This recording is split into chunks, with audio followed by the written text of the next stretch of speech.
E a gente vai trazer à baila um dos maiores achados arqueológicos de todos os tempos, que foram os pergaminhos do Mar Morto. Agora, o curioso é que estão fazendo... Aqui tem uma foto aí. Esse é um fragmento dos manuscritos do Mar Morto, tá certo? Foram milhares e milhares de fragmentos, totalizando 900 livros diferentes. Ali em Qumran, eles encontraram 900 títulos, se eu pudesse fazer uma biblioteca de 900 livros, mas são milhares de fragmentos pequenos desses livros. E como é que fazia para datar esses manuscritos? Antes de falar como é que fazia para datar, deixa eu colocar a importância deles. A Aline sabe disso. Até 1947, todos os textos hebraicos que nós tínhamos datavam da Idade Média, exceto um. Havia um papiro chamado Nash, que ele era do tamanho disso aqui, olha, desse tamanhozinho assim, um papiro Nash, que trazia uma inscrição dos 10 mandamentos, e ele era datado do ano 100 a.C. Fora esse fragmento hebraico, o próximo texto hebraico que nós tínhamos da Bíblia datava do ano 970 da nossa era. Então a pergunta que se fazia é a seguinte: será que os judeus preservaram bem a Bíblia? Porque esses manuscritos de 970, depois do ano 1000, 1200, você tem o Codex Petropolitanos, você tem o Genizá, você tem o do Cairo, você tem vários textos importantes aí, Alepo, o manuscrito de Alepo, eram cópias de escribas judeus da Idade Média. Agora, só que quem garante que esses escribas judeus estavam mantendo, ao longo dos séculos, a cópia fiel da Bíblia? Ninguém sabia. Não havia. Até que em 1947, eles encontraram os manuscritos do Mar Morto, e ali havia cópias da Bíblia datadas de até 1200 antes de Cristo. 1200 a.C. E todos os livros hebraicos da Bíblia, você tinha cópia lá, exceto o livro de Esther. Tá certo? E Esdras também não encontraram nada de Esdras, mas como Neemias e Esdras eram um livro só, então estava ali representado. E quando se compararam essas cópias que foram encontradas lá, cópias 1000 anos mais antigas do que aquelas da Idade Média, você viu que a Bíblia foi bem preservada. Então, os manuscritos do Mar Morto, eles estão duas contribuições muito grandes. Primeira delas, eles provaram que os judeus fizeram um bom trabalho de cópia e recópia das Escrituras. Esse é um primeiro ganho dos manuscritos do Mar Morto. O segundo ganho da contribuição dos manuscritos do Mar Morto é que eles dão um contexto para o povo hebreu da época de Jesus, que a gente não tinha. A gente dependia muito também de documentos do Talmud, da Mishnah, que também são medievais.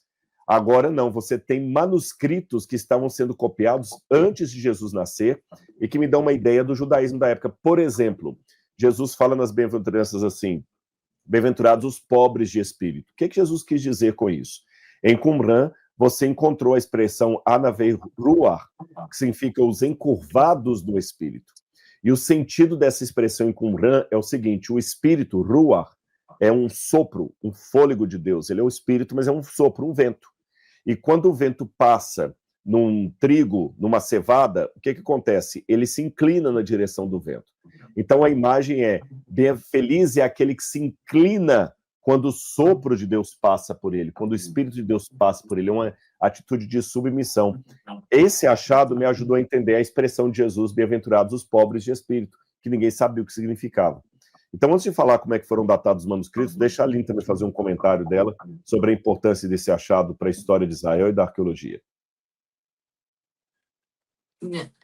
Então, os pergaminhos realmente do Mar Morto, eles revolucionaram a história como a gente conhece ela aqui em Israel, porque no momento que a gente achou a versão mais antiga da Bíblia, isso nos chegou muito mais próximo às versões originais, as que foram escritas.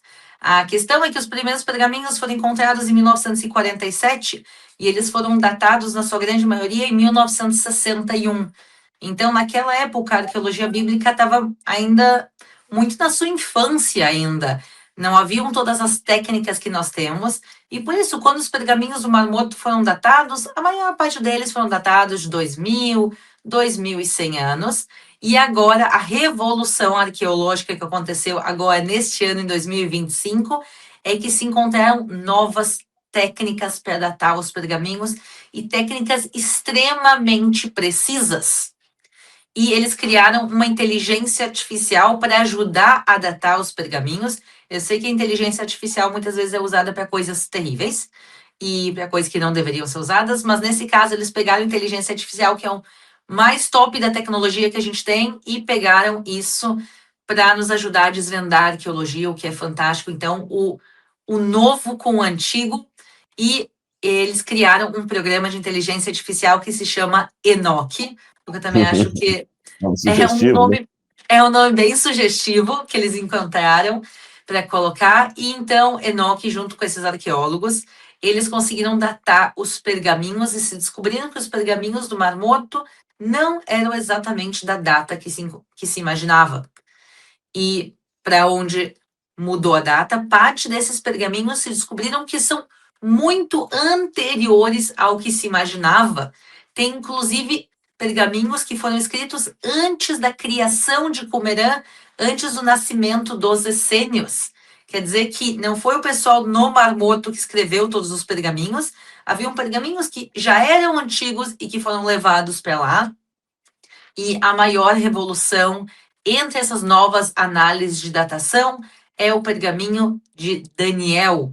E agora eu vou passar de volta a palavra para o Rodrigo e nos conta de quando realmente é o pergaminho de Daniel. Olha, isso é fantástico. Eu vou mostrar a vocês por quê. Como a Aline falou, houve uma nova técnica de datação. Eu vou colocar aqui no palco de novo um manuscrito para vocês terem uma noção. Olha esse fragmento. Pelo tamanho da pinça que está aí, você dá para perceber como ele é minúsculo. Isso aí é do tamanho de um selo de carta. Agora nós temos uma questão. Para datar isso, tinha que usar o carbono 14. Só que o carbono 14, ele queima a peça, você destrói a peça para obter a datação de carbono. Você tem que destruir a peça do carbono. Como é que eu vou destruir um texto tão precioso, tão antigo? É muito complicado.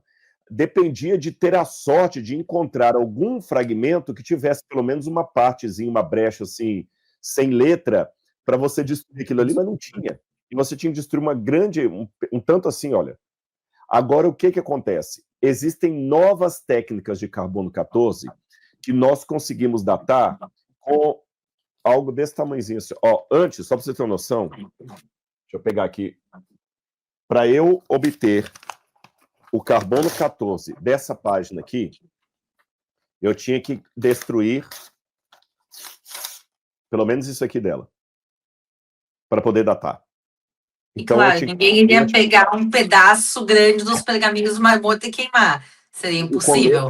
Não podia. Hoje, eu posso datar com esse pedacinho aqui, ó. Olha aqui. Isso aqui é o suficiente. Então, quando eles agora aplicaram essa nova técnica de carbono 14, descobriram que os manuscritos podem ser datados de até 80 a 160 anos mais antigos. E muitos textos que a gente pensava, por exemplo, que eram da época de Herodes, eram 100 anos antes da época de Herodes. Então, os manuscritos do Mar Morto são mais antigos do que nós imaginávamos. E a segunda revolução que veio nisso, eu tive até um artigo aprovado agora, em janeiro eu vou publicar um artigo numa revista acadêmica de 22 páginas. É só para o pessoal entender, Aline, uma revista acadêmica é uma revista que tem o peer review, ela é revisada por pares, e a gente que trabalha na universidade dando aula, você tem que publicar os seus trabalhos científicos também. E eu fiz uma pesquisa sobre essa questão de Daniel, e essa revista aceitou publicar o meu artigo, vai sair em janeiro, de 22 páginas. E eu conto lá também o seguinte, como é que eles faziam também para datar os manuscritos antes? Usavam uma coisa chamada epigrafia, tá certo? Como é que eles faziam isso? Pelo tipo da letra,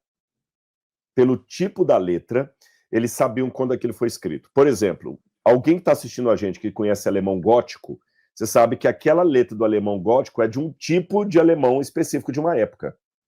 Concorda comigo? Se você pegar uma carta escrita pela sua bisavó, você vai ver que o A era todo assim, mais robusto, né? Então, um professor da Universidade de Harvard, ele fez todo um trabalho comparando as letras hebraicas. Vou mostrar para vocês aqui, olha. Então, aqui, por exemplo, tem a letra Aleph e a letra Beit.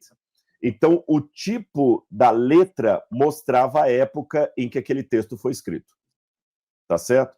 Pelo tipo da letra, você sabia. Aí mas era tudo na base do olhômetro. Olha, esse manuscrito aqui é do ano 100, por causa do tipo da franjinha da letra, ou o tipo detalhe. Agora, com a inteligência artificial, eles fizeram o seguinte: eles levaram isso e treinaram a inteligência artificial para observar os detalhes minúsculos da letra que a olho nu eu não conseguia ver. É pena que o autor desse sistema de comparação de letras, Dr. Cross, que era da Universidade de Harvard, ele já faleceu, não pôde ver essa revolução, mas a inteligência artificial refinou isso de maneira, assim, minúscula. E aí, quando jogar os manuscritos na inteligência artificial, ela deu uma data entre 60 a 160 anos mais antigos que até agora a gente tinha. E essa data que a inteligência artificial deu coincidiu com as novas datações por carbono. Agora, qual que é a importância disso? Os manuscritos do Mar Morto mostram uma distância ainda maior dos manuscritos da Idade Média, mostrando que os copistas judeus fizeram bem o trabalho, e a segunda grande ganho, que vai ser o motivo do meu assunto, do meu artigo. Comumente, alguns teólogos de linha assim, que duvidam da historicidade da Bíblia, falam que o profeta Daniel não existiu, que a história de Daniel é uma construção da época dos Macabeus. E eles colocam que Daniel foi escrito nessa época, por volta do ano 165 a.C. Eu já tinha uma argumentação contrária, porque eles encontraram 8 cópias de Daniel ali em Qumran. E uma dessas cópias data do ano 160.